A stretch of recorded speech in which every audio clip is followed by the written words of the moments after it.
चलो कंटिन्यू करते हैं। लास्ट लेक्चर में हमने बैंकिंग कंपनी का बेसिक्स देखा था, डिस्काउंट की एंट्री क्या थी वो भी देखा है, फिर रिबेट कैसे कैलकुलेट करते हैं। आज उसके रिगार्डिंग हम देखो, ओपनिंग बैलेंस दिया होगा तो क्या एंट्री आती है, ओवरऑल ड्यूरिंग द ईयर आपका कितना इंटरेस्ट एंड डिस्काउंट है, उसमें से आने वाले साल के पीरियड का कितना डिस्काउंट है। ये क्लोजिंग हो गया, तो हमने ओपनिंग की एंट्री देखी है, क्लोजिंग की एंट्री देखी है, डिस्काउंट कितना किया और उसके बाद में कितना प्रॉफिट एंड लॉस में ट्रांसफर करते हैं इसकी एंट्री देख लिए। और यहाँ पे आपको अगर मैच्योरिटी पीरियड दिया हुआ है, उसकी अमाउंट क्या दी है, तो ड्यू डेट 31 मार्च के बाद ड्यू डेट तक जो भी ड्यूरेशन होगा वो होगा आपका अनएक्सपायर्ड पीरियड। यहाँ पे आपका ईयर एंड है 31 मार्च, ये मार्च के बाद मई जून जुलाई में डिस्काउंट ये मैच्योर होने वाले हैं आपके बिल्स, तो वो ड्यूरेशन का उतने दिन का आप इंटरेस्ट कैलकुलेट करोगे, that will be your closing interest. ये हमने एंट्री देखी थी, यही एंट्री पास होने वाली है। ये किस चीज़ की है, ओपनिंग, जैसे रिबेट टू इंटरेस्ट में ट्रांसफ़र करेंगे। ये क्या है, बिल कितने का डिस्काउंट कराया, मतलब हम सिर्फ लिखते हैं कितना डिस्काउंट हमें मिला।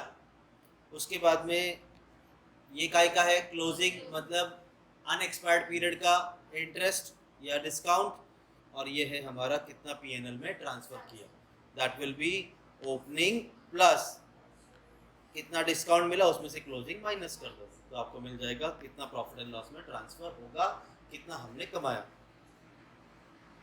एनपीए बता दिया था मैंने, जिसमें हम लोग standard asset, non performing asset, उसमें भी कैटेगरी है सब standard, doubtful 0 to 1 year, 1 to 3 years और ग्रेटर दैन 3 ईयर्स।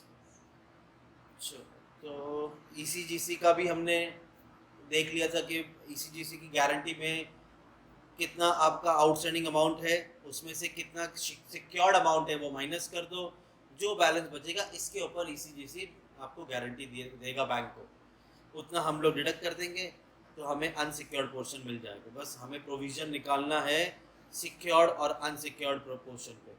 अब सिक्योर्ड अनसिक्योर्ड के लिए बताया था, यही टेबल है वो।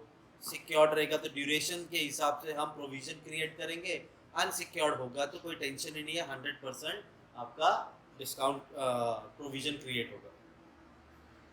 चलो तो फिर आज सम्स देखते हैं, फिर फॉर्मेट पे आते हैं एंड देन फिर इनकम स्टेटमेंट के कुछ सम्स देखेंगे। तो चलो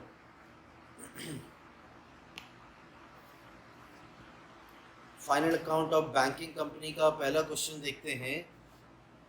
यहाँ पे बोला Indian bank provide the following particulars. Date of bill है, ड्यू डेट नहीं है, डेट ऑफ बिल है, बिल बना कब है, 15 जनवरी 2018 और 10 फरवरी 2018 को। कितने अमाउंट का बिल डिस्काउंट हुआ है, 90,000 60,000। कितना ड्यूरेशन है वो बता दिया, और क्या रेट ऑफ डिस्काउंट चार्ज कर रहे हैं वो भी बता दिया। आगे बोला required calculate the rebate on bill discounted. Rebate किस पे कैलकुलेट होगा, अनएक्सपायर्ड पीरियड के ऊपर कैलकुलेट होगा। तो चलो पहले तो हम ये डेटा ऐसे का ऐसे ही लिख लेते हैं।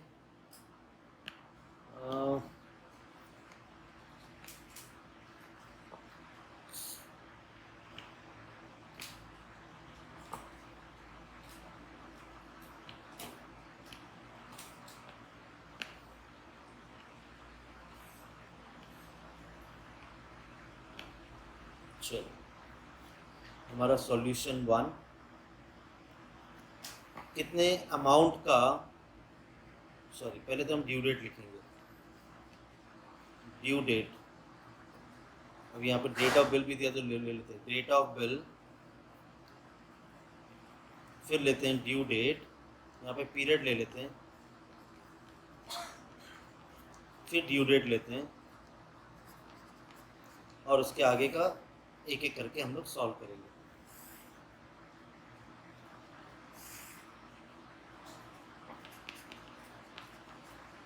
चलो डेट ऑफ बिल क्या है, 15 जनवरी 10 फरवरी। डेट ऑफ बिल इज 15 जनवरी और 10 फरवरी 18। क्या पीरियड के लिए है, 5 मंथ्स 4 मंथ्स, तो चलो यहाँ पे लिख दिया 5 मंथ 4 मंथ। तो ड्यू डेट क्या बनेगी? ड्यू डेट क्या बनेगी? जनवरी में 5 महीना जोड़ना है, फरवरी, मार्च, अप्रैल, मई, जून। तो आपका ड्यू डेट क्या बनेगा? 15 जून में 3 दिन का ग्रेस पीरियड जोड़ना है। तो 15 जून विल बिकम 18 जून 2018। अब 10 फरवरी में 4 महीने जोड़ने, फेब के बाद मार्च, अप्रैल, मई, जून। क्या डेट आया? 10 जून, इसमें 3 दिन का ग्रेस पीरियड जोड़ेंगे तो ये हो जाएगा 13 जून 18।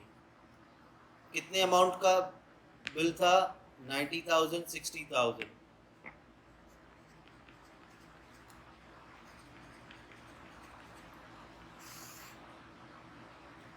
अनएक्सपायर्ड पीरियड है। अब देखो आपका ड्यू डेट है यहाँ पे 18 जून। ईयर एंड क्या दिया है?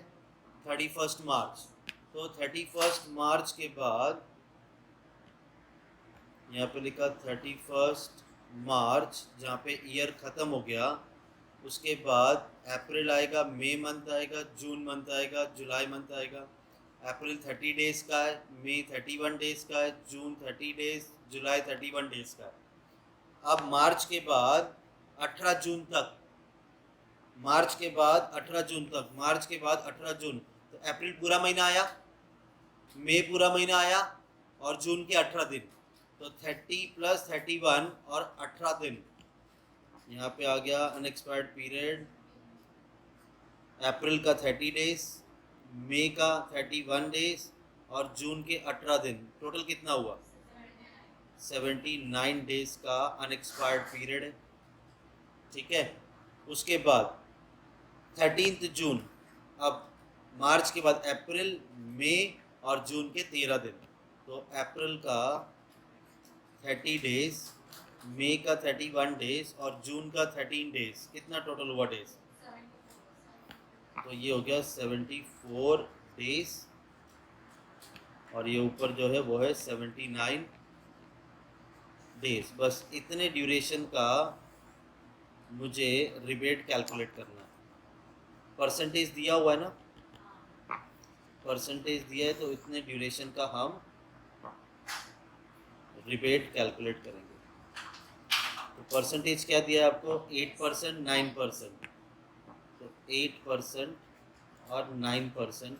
तो चलो, अनएक्सपायर्ड पीरियड मतलब मार्च के बाद वाले पीरियड जो है उसका इंटरेस्ट कितना या डिस्काउंट कितना? तो 90,000 के ऊपर 8% इंटू 79 डेज अपॉन 365 डेज कितना आ रहा है? 1558। चलो इसी तरह से दूसरे बिल का भी कैलकुलेट करते। 60,000 के ऊपर 9% discount into 74 days out of 365 days, 1000 total कर दो।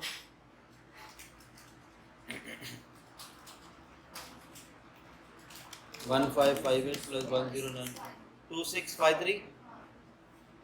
हमें सिर्फ कैलकुलेट करने बोला था, तो हमने अनएक्सपायर्ड पीरियड का डिस्काउंट कैलकुलेट कर दिया। डन। चलो अब यहाँ पे बोला है क्वेश्चन 2 में calculate the rebate on bill discount on 31 मार्च और give necessary journal entry. Same काम है, बस नेसेसरी जर्नल एंट्री भी पास करने बोला है। तो देखो आपने यहाँ पे बोला the following information is available in the books of x bank limited. आपने बिल कितने का डिस्काउंट किया टोटल साल भर में? 1,37,05,000। रिबेट 1 अप्रैल 13 का है, मतलब ओपनिंग। तो ओपनिंग रिबेट कितना है आपका? 2,21,600। ओपनिंग की एंट्री पता है हमें, rebate account debit to interest and discount. उसके बाद आपने डिस्काउंट कमाया कितना? साल भर में आपने डिस्काउंट कमाया 10,56,650। और डिटेल्स ऑफ बिल जो डिस्काउंट कराए हैं ये 1,37,05,000। 1 2 3 4 बिल है, इन चारों का टोटल मिला के 1,37,05,000 है। और ड्यू डेट दे दी है इस बार, डेट ऑफ बिल नहीं दिया, ड्यू डेट दे दिया। तो ये ड्यू डेट के हिसाब से और नंबर ऑफ डेज कैलकुलेट करेंगे और दिए गए परसेंटेज हम लोग डिस्काउंट कैलकुलेट करेंगे। उसके बाद हमें क्लोजिंग मिल जाएगा। तो ये हो गया आपका ओपनिंग, ये हो गया आपका क्लोजिंग, और ये आपने डिस्काउंट कितना कमाया साल भर में। ये तीनों अमाउंट हमें मिल गई है और इसके अकॉर्डिंग हमें एंट्री पास करेंगे। तो पहले तो हमें अनएक्सपायर्ड पीरियड का डिस्काउंट कैलकुलेट करना है, मतलब 31 मार्च के बाद जितना भी ड्यूरेशन है उतने डेज का हम इंटरेस्ट कैलकुलेट करेंगे। तो चलो पहले तो हम रिबेट कैलकुलेट करते हैं। Solution to rebate. तो यहाँ पे आपको अमाउंट दी गई है सबसे पहले,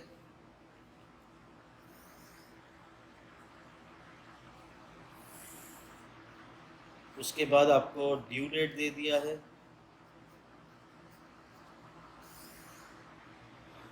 चलो अमाउंट कितना दिया है 1825 और 50 लाख। 1825 50 लाख 28 लाख 20,000 40 लाख 60,000, ये 4 बिल थे हमारे। उसके बाद इसका ड्यू डेट क्या बोला, 5 जून 12 जून 5 जून 12 जून 25 जून एंड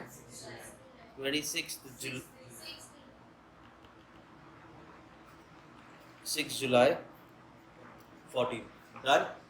अच्छा, अब इसका हम लोग पीरियड कैलकुलेट करेंगे, अनएक्सपायर्ड पीरियड।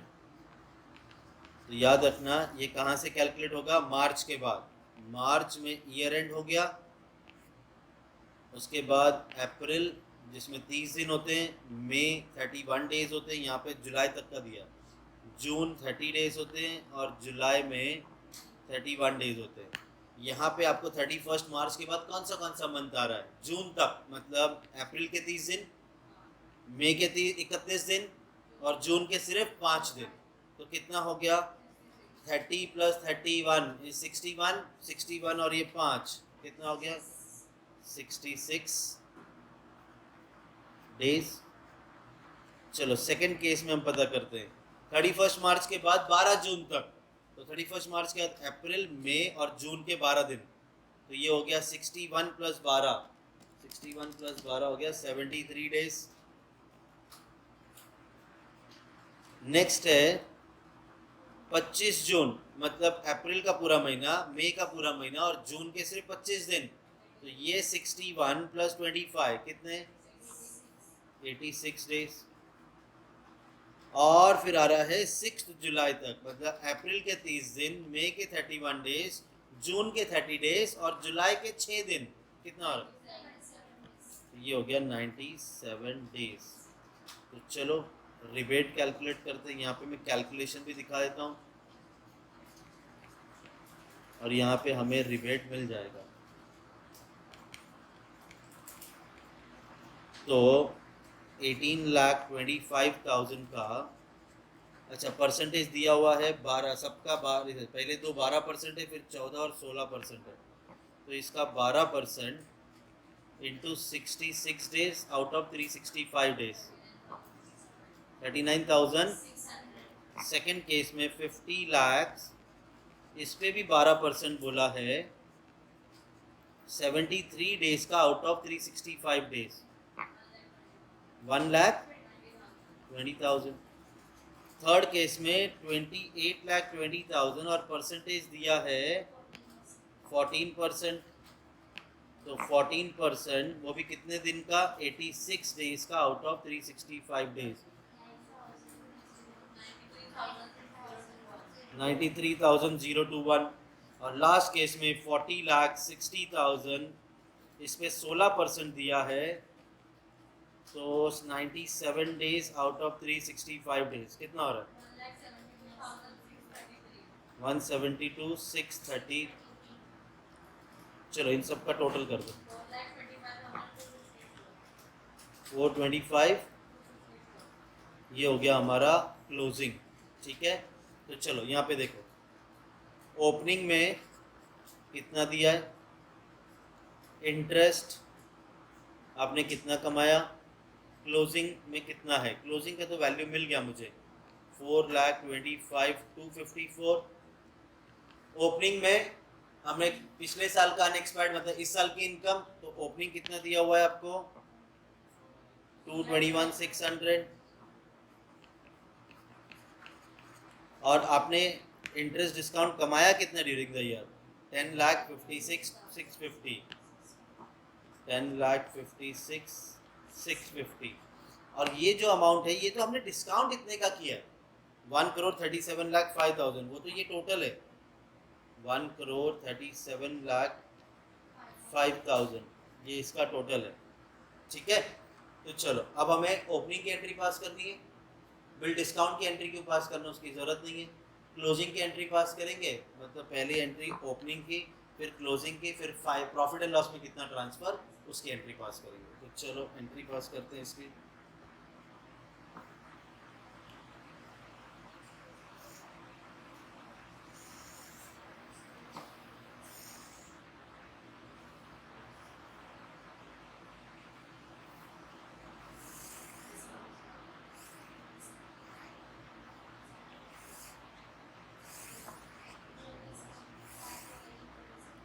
चलो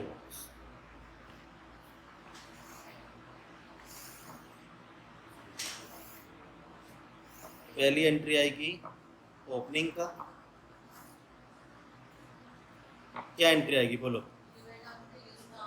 रिबेट, जो गए साल हमने रिबेट क्रिएट किया था वो अब इस साल इनकम बनेगा। Rebate on bill discount debit to interest and discount account. तो ओपनिंग वैल्यू कितनी थी आपकी 2,21,600।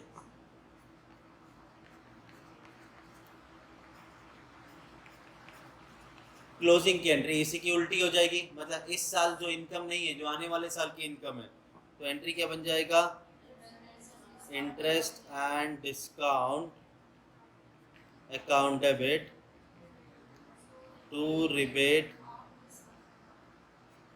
On bill discounted. तो क्लोजिंग कितना आपका 425,254।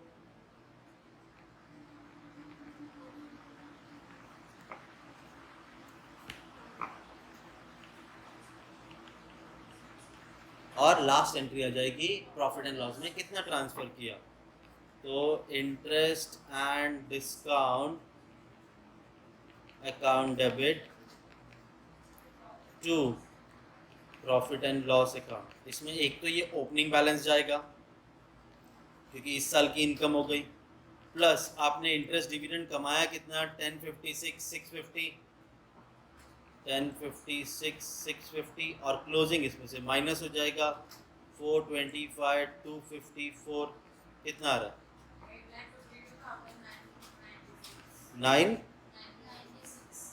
8,52,996। डन। चलो पास करनी है तो कर सकते, क्वेश्चन मार्क देके पास करना पड़ेगा। वो एंट्री क्या आ जाएगी, बिल डिस्काउंटेड, पास कर सकते हैं, bill discounted account debit to cash, कितना दे दिया हमने, टू इंटरेस्ट एंड डिस्काउंट कितना, तो आपने बिल डिस्काउंट कराया था 1,37,05,000।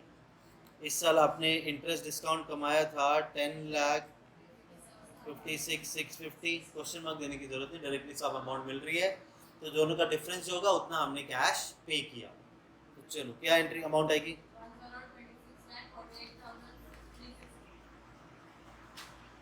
डन, ये भी पास कर सकते। नहीं तो उनको तो सिर्फ 3 एंट्री से ही मतलब है, ओपनिंग, इंटरेस्ट कितना क्लोजिंग में है, और कितना आपने कमाया। ठीक है, चलो अब यहाँ से आगे बढ़ने के लिए मैं तुम्हें सबसे पहले बैंकिंग कंपनी का इनकम स्टेटमेंट सिखाता हूँ, वो सॉर्ट आउट करेंगे, एंड देन फिर बैलेंस शीट सीखेंगे, फिर बैलेंस शीट के सम करेंगे, एंड देन फिर कंबाइंड वाले सम करेंगे जिसमें इनकम स्टेटमेंट और बैलेंस शीट दोनों पूछा जाएगा। तो देखो, एक बैंक की मेजर इनकम क्या है, इंटरेस्ट, बैंक तो मेजर इनकम कहाँ से कमाती है? इंटरेस्ट से कमाती है, ठीक है। अदर इनकम कुछ छोटी मोटी और इनकम आ गई, build discount and income, interest and discount तो ये प्योर इनकम है। उसके अलावा छोटी मोटी इनकम है, वो आ गई हमारी अदर इनकम है। पूरी लिस्ट दे दूंगा क्या क्या आ सकता है। फिर एक्सपेंसेस क्या होंगे बैंक के? भाई इंटरेस्ट कमा रहे हैं तो इंटरेस्ट कहीं देते भी तो है, करंट अकाउंट पे, सेविंग अकाउंट पे, फिक्स डिपॉजिट पे, तो इन सब पे इंटरेस्ट देते भी हैं। तो वो इंटरेस्ट एक्सपेंडेड हो गया। और उसके बाद में कुछ उनके ऑफिस के खर्चे, ऑपरेटिंग एक्सपेंसेस, वो हो गया। और अगर कुछ प्रोविजन या कंटीजेंसीज क्रिएट करते हैं, जैसे कि अभी हमने प्रोविजन क्रिएट किया था अनएक्सपायर्ड पीरियड का, नहीं वो तो अनएक्सपायर्ड, प्रोविजन क्रिएट करते हैं सिक्योर्ड अनसिक्योर्ड के ऊपर, या तो टैक्स का प्रोविजन क्रिएट करेंगे तो यहाँ पे आ जाएगा। चलो, इनकम में दो ही चीज़ें आएगी, इंटरेस्ट अर्न और अदर इनकम, ये टोटल मिल जाएगा। फिर आपने इंटरेस्ट कितना पे किया, ऑपरेटिंग एक्सपेंस कितना था, अगर कोई प्रोविजन है तो तीनों मिला के टोटल मिल जाएगा। इनकम में से एक्सपेंस का टोटल माइनस करो, आपको मिल जाएगा प्रॉफिट ड्यूरिंग द ईयर। अगर क्वेश्चन में आपको ओपनिंग प्रॉफिट एंड लॉस दिया तो वो भी ऐड कर दो, आपको एक टोटल अमाउंट मिल जाएगी। क्वेश्चन में बोला हो या ना बोला हो, जितना आपका करंट ईयर का प्रॉफिट होगा उसका 25% आपके रिजर्व में ट्रांसफर होगा ही होगा, ये क्लियर। अगर उसके बाद कुछ आप प्रपोज डिविडेंड या ट्रांसफर टू गवर्नमेंट कुछ कर रहे हो तो वो डिडक्ट कर दो, अगर क्वेश्चन में दिया होगा तो। इस टोटल में से कितना ट्रांसफर किया, कितना आपने प्रपोज डिविडेंड किया, ये माइनस करने के बाद जो बचेगा ये बैलेंस चले जाएगा आपके बैलेंस शीट में, ठीक है। तो चलो, इनकम में कितने चीजें हैं? दो, क्या क्या है? Interest earn and other income. और एक्सपेंसेस में कितने आइटम है? तीन। पहला इंटरेस्ट एक्सपेंडेड, दूसरा ऑपरेटिंग एक्सपेंस, तीसरा प्रोविजन एंड कंटीजेंसी। लेकिन देखो, प्रोविजन कंटीजेंसी का वर्किंग नोट बनेगा, इसका कोई शेड्यूल नहीं है।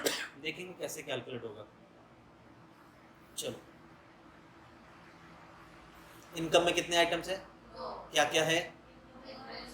इंटरेस्ट अर्न और अदर इनकम। एक्सपेंसेस में कितने आइटम है? क्या क्या है? इंटरेस्ट एक्सपेंडेड बोलने में इतनी क्यों दिक्कत हो रही है? Interest expanded, operating expense, provision. Income के टोटल में से एक्सपेंस का टोटल माइनस किया तो क्या मिलेगा? Profit for the year. अगर कोई ओपनिंग बैलेंस है तो ऐड कर दो। इसमें से कहाँ ट्रांसफर होगा सबसे पहले? Statutory reserve. कितना परसेंट? 25%। क्वेश्चन में बोला हो या ना बोला हो, 25% ट्रांसफर करेंगे और जो बचेगा वो बैलेंस शीट में ट्रांसफर। अब जितने भी आपने यहाँ पे नोट्स बनाए हैं, शेड्यूल बनाए, 13 नंबर, 14 नंबर, 15, 16, इनके आपको शेड्यूल बनाने होंगे। ये रहे interest earn, other income, interest expenses, operating expense. Question में दिए गए सारे इन्फॉर्मेशन यहाँ फिल करेंगे, यहाँ का टोटल आपके इनकम स्टेटमेंट में लिख देंगे। डन। अब आता क्या क्या है इसमें, मैं आपको, वैसे तो पूरा बना है, मैं पहले आपको इनकम स्टेटमेंट ही बताता हूँ। इंटरेस्ट अर्न में क्या आएगा? इंटरेस्ट मिला या डिस्काउंट मिला ऑन एडवांसेस, या बिल, या तो फिर इनकम ऑन इन्वेस्टमेंट है, और interest on balance with RBI and other. ये सारे आपके सब इंटरेस्ट ही है, सब इंटरेस्ट ही है। इंटरेस्ट कमा रहे हैं और इंटरेस्ट दे रहे हैं, आपको कई बार यही नहीं समझेगा। देखो, इंटरेस्ट कमाते कब है? जब आप लोन दोगे, जब आप बिल डिस्काउंट करोगे तो डिस्काउंट मिलेगा, तो वो यहाँ पे आएगा। इंटरेस्ट देते कब है? अच्छा, यहाँ पे और एक इंटरेस्ट आएगा, ओवरड्राफ्ट का। आपने किसी को ओवरड्राफ्ट फैसिलिटी दी तो उसका भी तो इंटरेस्ट कमाओगे ना। हम कौन है? बैंक है। अच्छा, आप इंटरेस्ट पे कब करते हो? अरे सेविंग अकाउंट है, करंट अकाउंट है, फिक्स डिपॉजिट है, इन सब के ऊपर आप पे करते हो। तो वैसे करंट अकाउंट पे तो नहीं होता है, सेविंग अकाउंट पे अगर बोलते हैं करंट अकाउंट तो लिख दो, ठीक है। अदर इनकम में क्या आएगा? कमीशन मिला, ब्रोकरेज मिला, profit on sale of investment. लेकिन अगर loss on sale of investment है तो माइनस हो जाएगा, और आएगा income earn by dividend from subsidiary company. चलो, इंटरेस्ट एक्सपेंस एक्सपेंडेड मतलब पे किया। इंटरेस्ट डिपॉजिट आपके पास, current deposit, saving deposit, fix deposit, ये सब होते हैं, इन सब के ऊपर आप इंटरेस्ट पे करते हो। या interest on RBI and other borrowings, ये RBI call and short notice, ये बैलेंस शीट जब समझाऊंगा तब क्लियर करूँगा। Operating expenses, payment and provision for employ, जो भी ऑफिशियल खर्चे, rent and taxes, printing stationery, advertisement, publicity, depreciation, director fees, allowances and expenses सब ऑपरेटिंग एक्सपेंसेस में आएंगे। ठीक है, ये सब आपको आगे बताऊंगा बैलेंस शीट बनाने के टाइम पर। तो चलो एक इनकम स्टेटमेंट के रिगार्डिंग क्वेश्चन लेते हैं।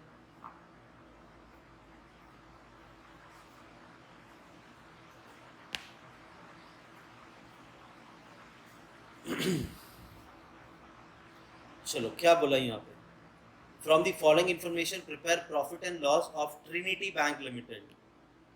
बैंक है हमारी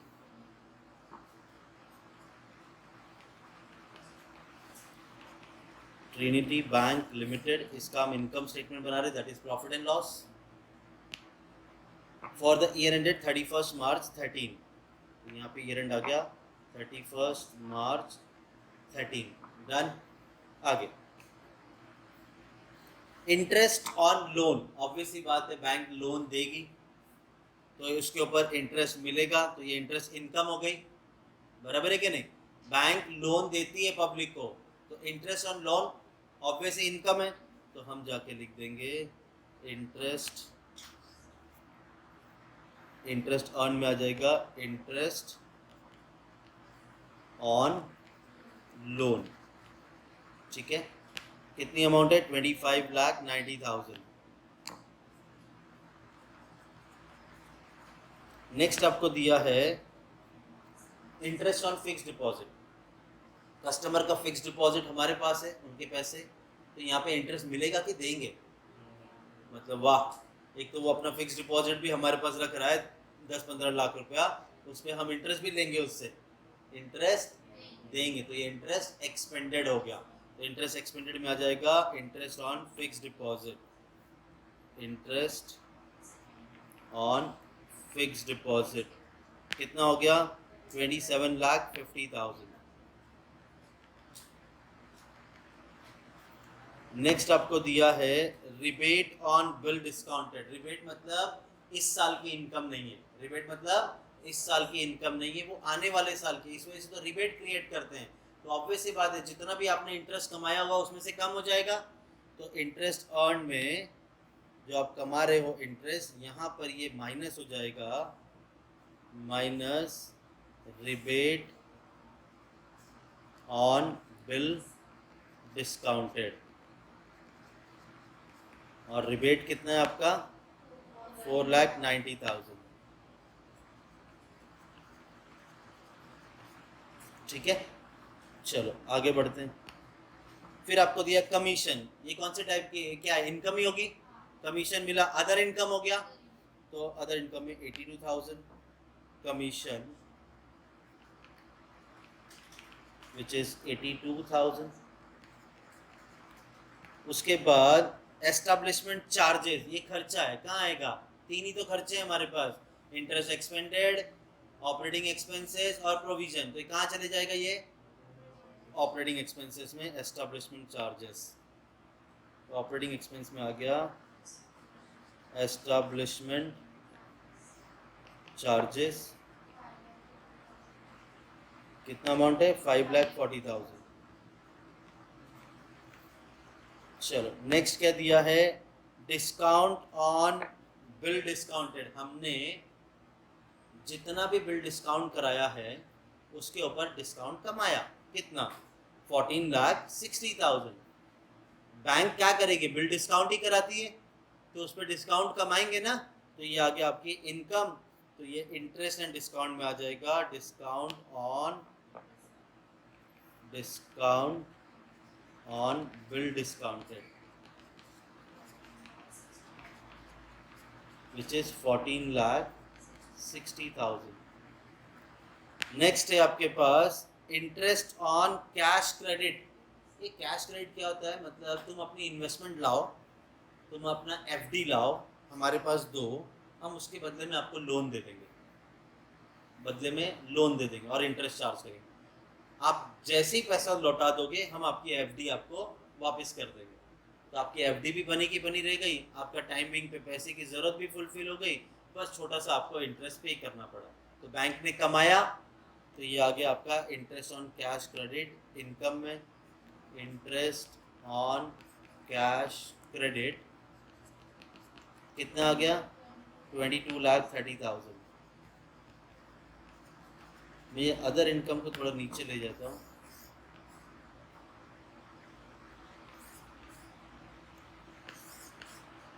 चलो, इसके बाद दिया है आपको interest on current account. Customer के हमारे बैंक में करंट अकाउंट ओपन है, उस पर इंटरेस्ट दिया जा रहा है, तो ये इंटरेस्ट एक्सपेंडेड हो गया, तो इंटरेस्ट एक्सपेंडेड में आ जाएगा इंटरेस्ट ऑन करंट अकाउंट।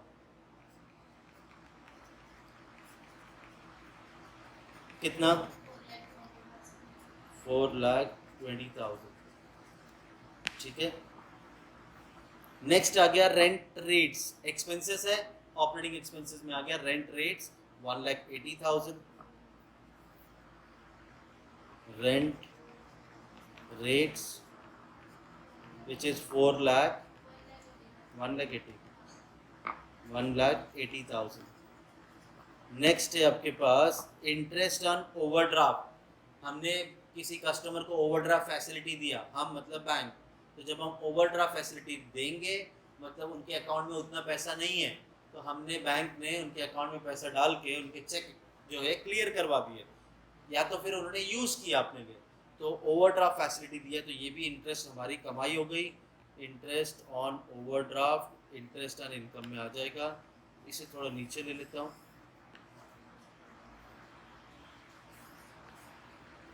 तो यहाँ पे आ गया इंटरेस्ट ऑन ओवरड्राफ्ट, कितना था 15,40,000। चलो, नेक्स्ट आपको दिया डायरेक्टर फीस ऑडिटर फीस। ये तो हमारा ऑपरेटिंग एक्सपेंस है, 30 और 12। डायरेक्टर फीस और ऑडिटर फीस कितना अमाउंट है 30,000 एंड 12,000। नेक्स्ट आपको क्या दिया है इंटरेस्ट सेविंग डिपॉजिट। लोगों के सेविंग अकाउंट हमारे पास है, हम उस पर इंटरेस्ट दे रहे हैं, तो ये इंटरेस्ट एक्सपेंडेड में आ गया। तो इंटरेस्ट एक्सपेंड में आ गया इंटरेस्ट ऑन सेविंग अकाउंट, कितना 6,80,000। नेक्स्ट क्या है postage telegram printing stationery sundry charges. तीनों ऑपरेटिंग एक्सपेंस है। पोस्टेज टेलीग्राम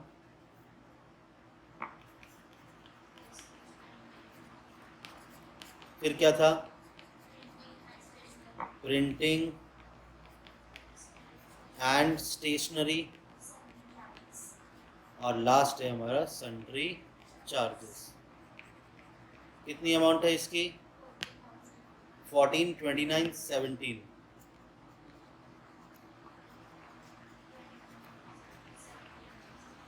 ठीक है, चलो उसके बाद bad debts to be written off amounted to 4 lakh. तो ठीक है, बैड डेट्स राइट ऑफ हो गया, प्रोविजन फॉर टैक्स कैलकुलेट हो गया, कैलकुलेट होना है।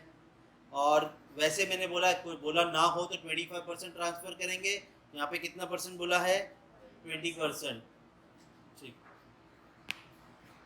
इसका टोटल कर दो पहले।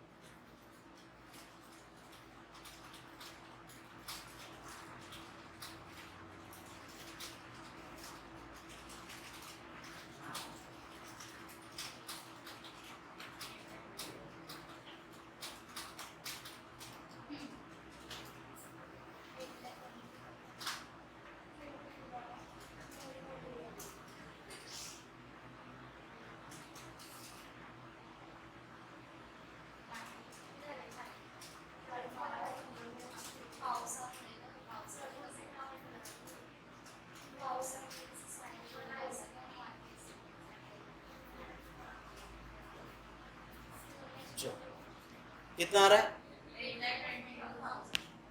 चलो, इसमें 4 लाख का बैड डेट्स राइट ऑफ किया है, ये भी ऑपरेटिंग एक्सपेंस जोड़ दो।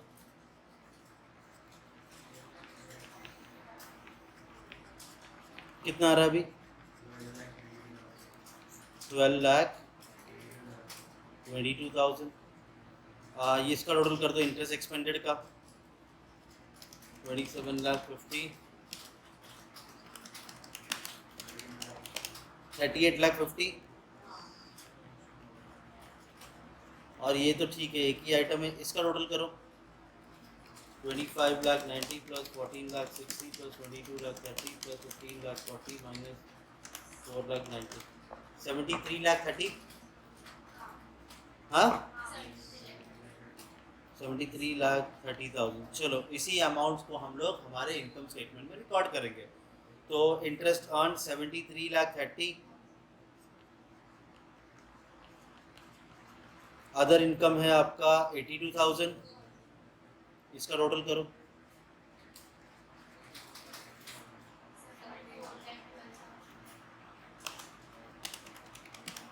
74 लाख 12,000। चलो इंटरेस्ट एक्सपेंडेड है 38 लाख 50,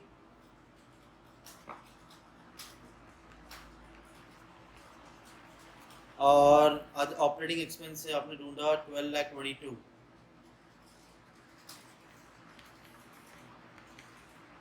बचा है सिर्फ एक ही एडजस्टमेंट, बोलते हैं प्रोविजन फॉर टैक्स क्रिएट करना नेट प्रॉफिट पे। तो पहले तो मुझे नेट प्रॉफिट ढूंढना होगा।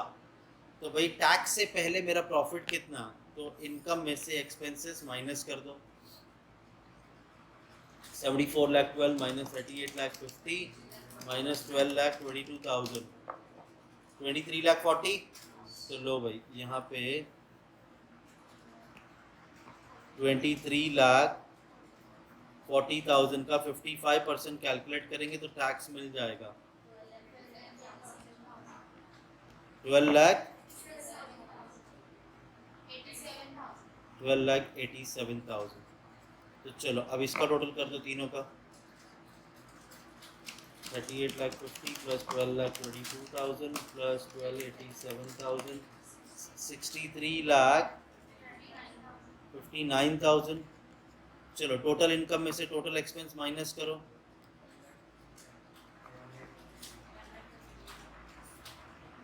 कितना, 10 lakh 53,000। This is your net profit for the year. लेकिन ब्रॉड फॉरवर्ड तो कुछ भी नहीं है, तो आपका टोटल कितना हो गया 10 लाख 53,000।